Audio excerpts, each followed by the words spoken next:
El Tratado Maclean-Ocampo es uno de los documentos de los que más se habla. Desafortunadamente, casi nada que valga la pena.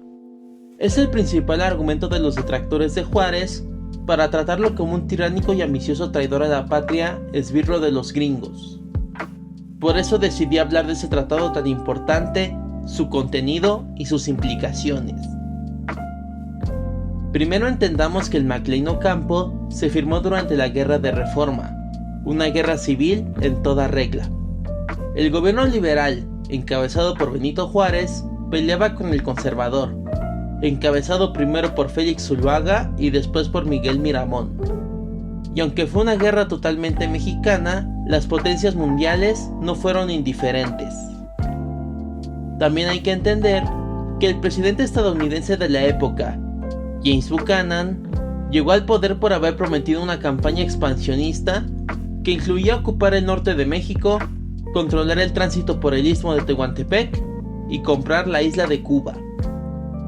Al iniciar la reforma, el gobierno estadounidense le dio el reconocimiento a Zuluaga, pero se lo quitó cuando el presidente mexicano se negó a vender, el 15 de abril de 1858, Baja California, Sonora y parte de Chihuahua.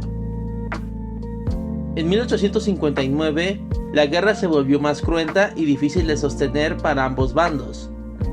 Ese año, el 26 de septiembre, el gobierno conservador firmó con el gobierno de España el Tratado Mon-Almonte en París.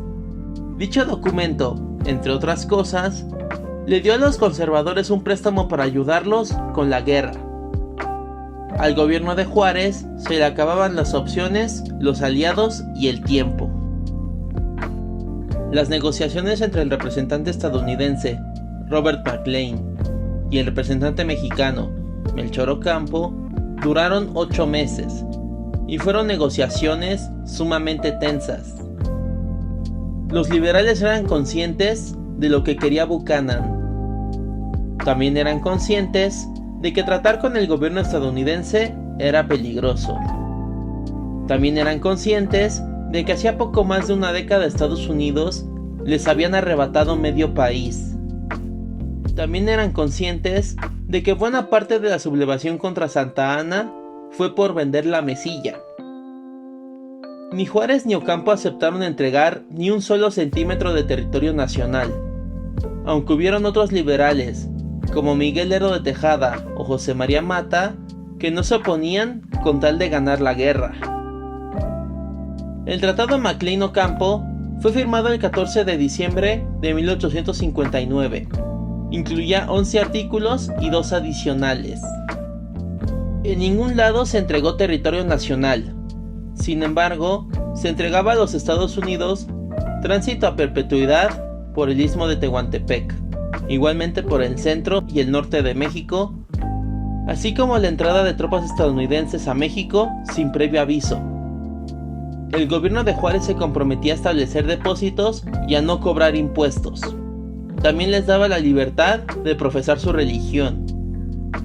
Por otro lado, ambos gobiernos pactaban proteger tanto las personas como los bienes transitados, así como garantizar el libre comercio. A cambio, el gobierno de Juárez recibiría 4 millones de pesos, 2 al momento de ratificarse el tratado y 2 por pago de agravios a los Estados Unidos. Además, había un as bajo la manga. Uno de los artículos condicionales decía que un gobierno podía recurrir a otro para ayudarle a ejecutar lo pactado. Es decir, implícitamente Juárez podía pedir ayuda de tropas estadounidenses si las necesitaba. Juárez estaba satisfecho por lo conseguido con el tratado, pero la reacción contra el documento fue muy negativa. Tanto conservadores como liberales se opusieron al tratado. Mientras el Senado estadounidense debatía si ratificar el Maclean-Ocampo, Miguel Miramón inició su segunda campaña contra Veracruz, lugar donde residía Juárez y, por eso, sede principal del gobierno liberal.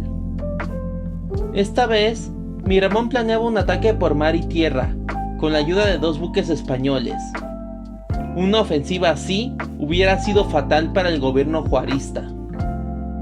Juárez usó la diplomacia para que los buques conservadores, llamados Marqués de La Habana y General Miramón, fueran considerados piratas y aprehendidos.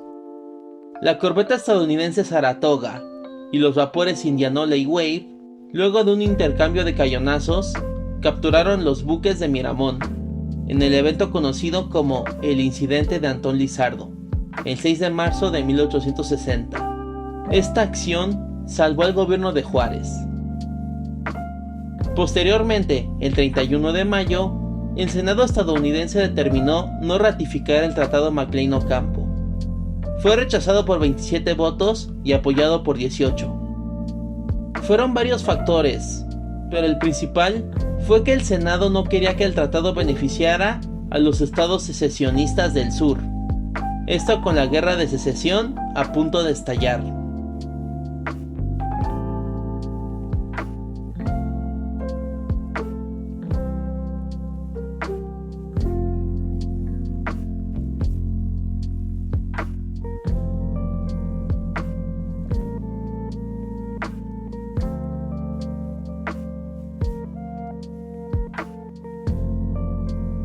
El 5 de octubre, Juárez tampoco ratificó el tratado, así que nunca entró en vigor. Y aunque a la postre fue muy benéfico para todos que fuera rechazado, al momento le afectó mucho, pues se quedó sin los 2 millones que le iban a dar. Pero en el último año, la situación mejoraría para el gobierno de Juárez, quien eventualmente obtendría la victoria en enero de 1861. Esto es lo más importante para entender el McLean-Ocampo. No es todo, pero espero que ayude a comprender mejor la importancia de este documento, que genera controversia desde que se firmó, y que ayudó mucho al gobierno liberal en la reforma. Sin embargo, antes de terminar, hay que decir dos cosas. Durante el gobierno de Benito Juárez, no se perdió ni un solo centímetro de territorio nacional, y que el gobierno de Juárez recibió mucho apoyo de los estadounidenses sin dar nada a cambio, algo muy poco común. Por eso varios consideran que el McLean-Ocampo representa la obra maestra de la diplomacia juarista.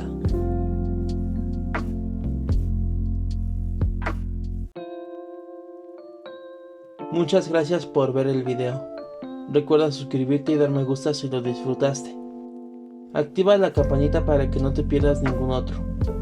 No olvides dejar un comentario. Eso me motiva para crear más y mejor contenido. Esto es Historia para qué. Hasta la próxima.